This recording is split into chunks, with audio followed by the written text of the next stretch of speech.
In this video, I'm going to be solving a very interesting differentiation question, so I will urge you to watch to the end.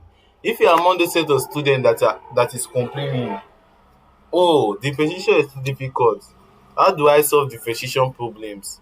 How do I find the derivative of functions? This video will actually explain that particular fact, and I will go further to explain one of the important and most reliable methods in solving differentiation problem, which is known as chain rule. So I will urge you to endeavor to watch to the end. Click the plus sign to follow me, like this video, and also share to your friends. If you are watching me on YouTube, do well to subscribe to my YouTube channel and turn on your notification bell so that whenever I drop any video, you'll be notified as well. I remain Tutor John, also known as a scientist, and my goal is simple: to make maths and physics easy and accessible to everyone. So now let's check it out together. Find the derivative of the cube root of 3x cubed plus 1 with respect to x. So first of all, you say let z be equal to 3x squared plus 1. Now z is a dummy variable. What I mean the dummy variable is when I say that you can replace it with any alphabet, you can replace it with a, but z is often used in mathematics. So say let z be equal to 3 uh 3x cubed plus 1, right? So dz with respect to the x now will be equal to 9x squared. So you're wondering, how did this one come from? Now you need to understand the differentiation formula or the L'Hopital rule, which says that, let's say for example, we are finding the derivative, or we are finding the dy over the x of a function ax to the power of n.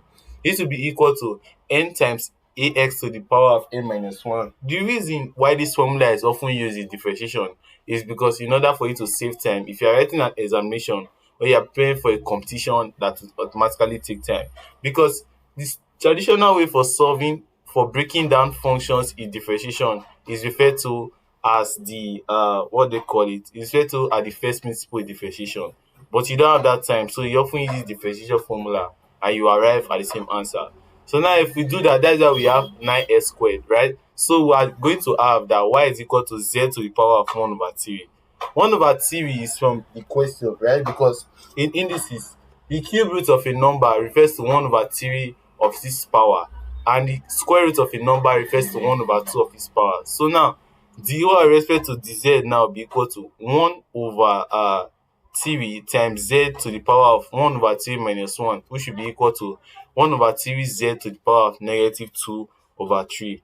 So now finding the dy over the x of the function, recalling chain rule, dy over the x is equal to dy over dz times dz over the x, right?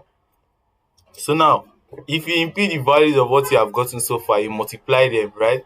So we have 1 over 3z to the power of minus 2 times minus 2 divided by 3 times 9s squared, right? Which will be equal to 9s squared divided by 3z to the power of 2 over 3, which should also be equal to 9x squared divided by the cube root of 3x cubed plus 1 squared.